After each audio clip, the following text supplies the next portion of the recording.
Celebrities who can't stand Kendrick Lamar. It's almost comical to remember Drake and Kendrick Lamar once collabed on A$AP Rocky's Problems, given how deeply their feud runs now. But everything really changed after that Control verse in 2013, where Kendrick basically told every rapper, Drake included, that he planned to take them out lyrically. Drake was the only rapper who took it personally, but fast forward to 2023 and things got nuclear with First Person Shooter, Drake's jab at Kendrick featuring J. Cole.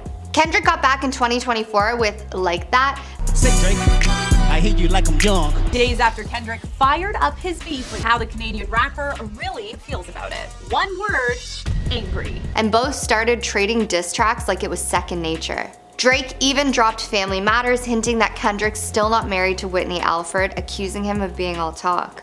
In early 2025, Kendrick performed at the Super Bowl halftime show. Right at the end of his set, he snuck in a line widely interpreted as a Drake jab. Fans can't stop talking about Kendrick Lamar and Drake's alleged feud. Fans on social media went wild. He dissed Drake at the Super Bowl in front of millions. Whether you're Team Drizzy or Team K. You gotta admit, Kendrick taking a sideswipe on the biggest stage in sports was a boss move. Meanwhile, Drake apparently laughed it off. Everyone else definitely heard it though. Out of nowhere, Azealia Banks flung herself into the Kendrick-Drake beef around 2024. She's known to weigh in on rap beefs, but this time she left no doubts. She's not about to hype Kendrick. After Kendrick's track Euphoria dropped a direct response to Drake's push-ups, Billboard wrote a piece calling it worth the wait. Azealia was like, no, absolutely not. She said some savage stuff about Kendrick's stature, calling him 4'9", and dissing him for being a fake gangsta nepo baby. Yikes. The drama revved up again when fans told her Drake had backed off, or maybe the feud ended. She basically hopped on X to clarify that no, the beef was still on, and further tore into Kendrick for referencing possible accusations in Not Like Us. Azealia said the NFL would regret letting Kendrick rap that track at the upcoming Super Bowl.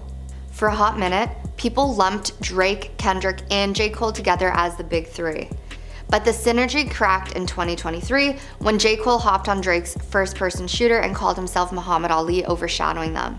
Kendrick got back in Like That with the infamous line that ended with Kendrick saying, "It's just Big Me," a savage line basically telling Cole and Drake to take a seat. J. Cole took it personally and clapped back in 7 Minute Drill, an EP track that straight up slammed Kendrick's discography, calling his second album tragic and insinuating K.'s fallen off. The track vanished off of J. Cole's official Spotify after he apologized, saying he acted from peer pressure. At Dreamville Festival, Cole publicly called the diss the lamest thing I ever did. So do they hate each other? Maybe, but not likely. And fans can't unhear the lyrics. Cole might regret it, but the damage is done. And folks still replay 7 Minute Drill and YouTube re-uploads. It's easy to forget Kendrick's Control verse in 2013 dropped on Big Sean's own track. Sean insists that there's no real beef, but fans have dissected lyrics on both sides that scream otherwise. People see everything from cryptic lines about cute raps to big references to the women in each rapper's life. Kendrick's 2017 Element apparently had a leaked version in 2023 where he teased Big Sean about being more famous for dating Jhené Aiko than for rapping. When TMZ confronted Sean about it, he basically brushed it off. If it was a diss, you know it. Then, in 2024, Sean teased a Kanye West collab that talked about kings of the rap game, leading folks to believe it was more Kendrick shade. The pair never really confirm anything, but the sly lines keep piling up. Fans remain convinced they're sworn enemies behind the scenes. It's hard to stay chill after someone calls you out in the biggest verse of 2013. Look, 50 Cent can stir a pot like no one else. Fans assume he'd be Team Kendrick automatically because Dr. Dre is both behind Kendrick's success and 50's early big breaks. But 50 told Billboard that he refuses to pick a side. Actually, he's repeatedly complimented Drake's unstoppable success, almost belittling Kendrick as the only real competitor to Drizzy's crown.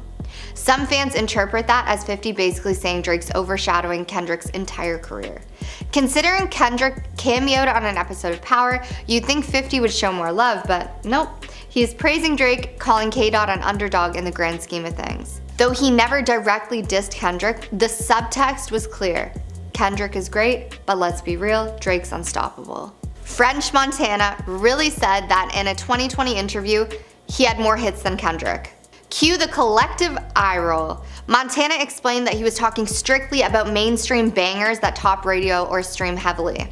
He pointed to his track Unforgettable featuring Sway Lee, claiming it had sold about 8 million copies, overshadowing Humble, Kendrick's biggest single. The statement spiraled into a full-blown spat with Young Thug, who found it hilarious. Thug went online calling Montana delusional for thinking he outranks Kendrick.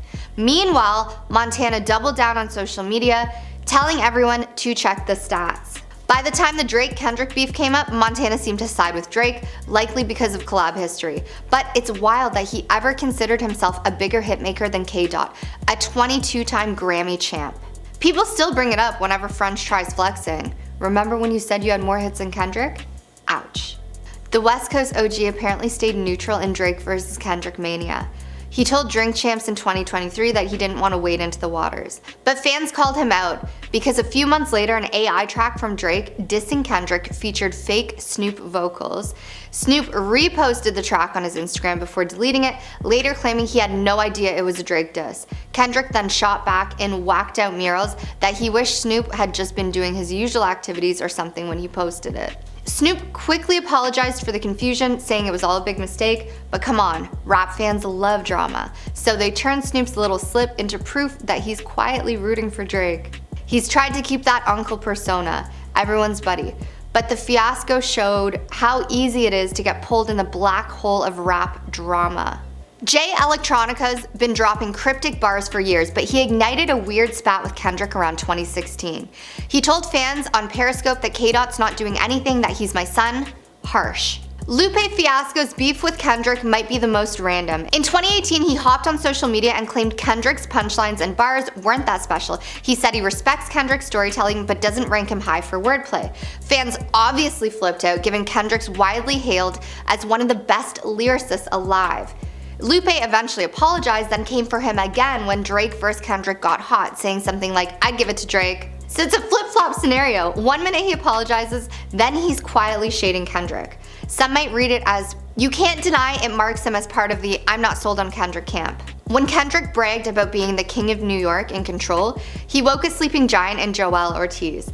The Brooklyn rapper snapped back with Out of Control, claiming, you never heard someone from a different coast call himself king of New York. He was referencing the storied East Coast-West Coast rivalry. Kendrick explained he only meant he wanted to be as big as Biggie or Pac, but Ortiz basically shrugged that off. They never had an overt ongoing feud, but the tension was enough that folks list Ortiz among Kendrick's critics.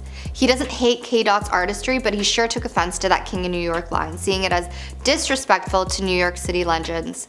Some fans say it's just bravado, others say it's cultural appropriation. Either way, the friction's real. What do you guys think of my list? Did I miss anyone? Let me know in the comments, and I hope you have a great day.